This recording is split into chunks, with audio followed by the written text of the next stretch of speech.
Knitting in the round is how you knit something circular without seams. I'm going to show you the technique, but stay tuned until the end because I have a pro tip for you. So the first thing that you need to do is figure out what length of cord you're going to need for your project.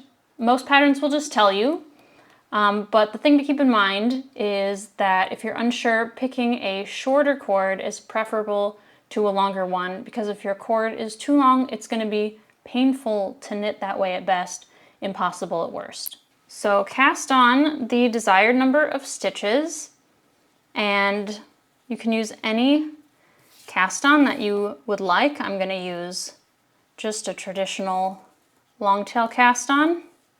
And if you find that you can't get a cord that's short enough, you might end up needing to use double pointed needles.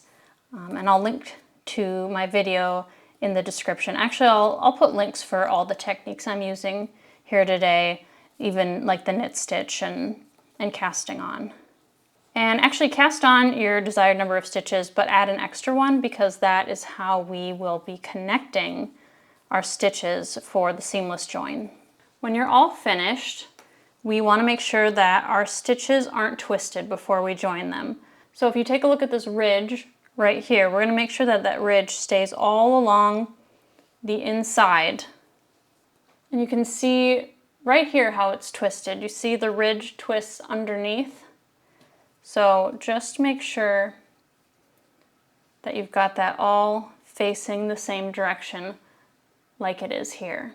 Move the side with the piece of yarn attached to the ball to your dominant hand. So that's my right hand. So I'm going to switch, making sure that the stitches all stay pointing the same way.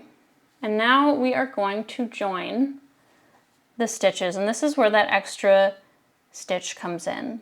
Make sure your yarn is in the back, and now I'm going to show you how to do that seamless join. So knit one stitch and then take this second stitch and move it over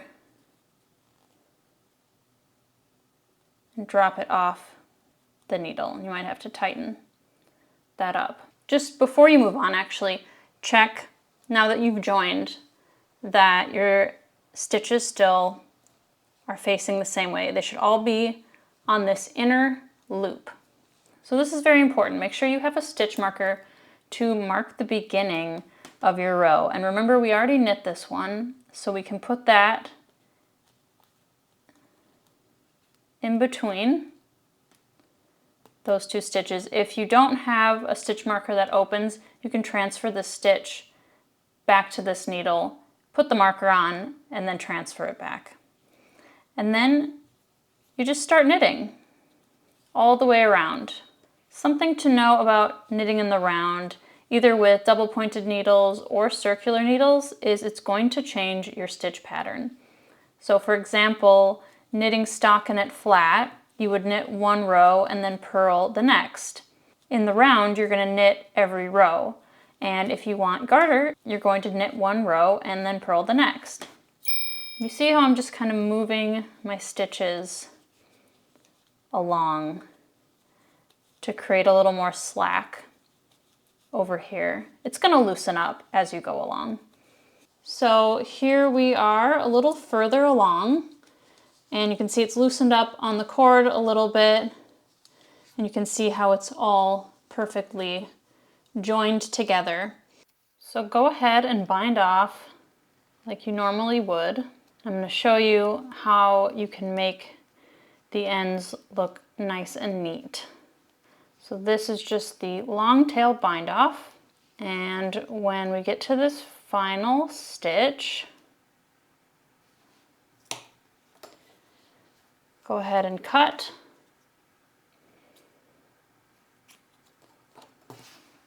Now we're free from the ball. Pull up. So put the tail on a tapestry needle, and we're going to find that first cast on stitch.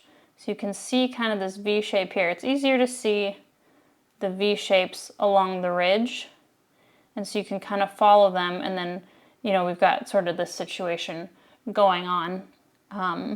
So it might be a little distracting, but here is that first stitch. So we're going to go under both of these legs and pull so that it tightens up. Do you see that? How this sort of connects these two walls.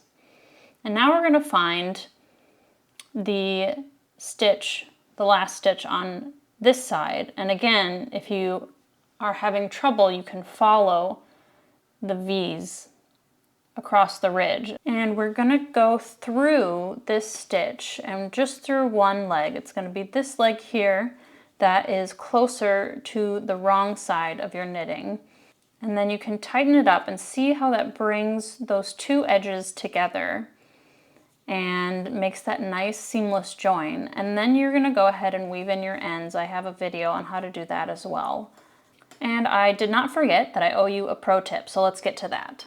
So I wanted to show you this interchangeable needle set so that you aren't out buying tons of different cord lengths, because otherwise you're dealing with these types of circular needles and they are fixed. So this cord does not come off. If you go this route, you're going to end up probably buying a ton of these because you'll want different lengths for the same size needles. And that's just not very cost effective. So these come with different cord sizes and of course different needle sizes. And usually they come with a standard set, and then you can go ahead and buy kind of like your specialty sizes separately. But this is really a cost-effective way. It's a little more of an investment up front. And the one I use is called Knitter's Pride. And I can find a link for you in the description. And this was, I feel like this was a good moderately priced set. And, you know, I have had zero problems with it. I really like this set.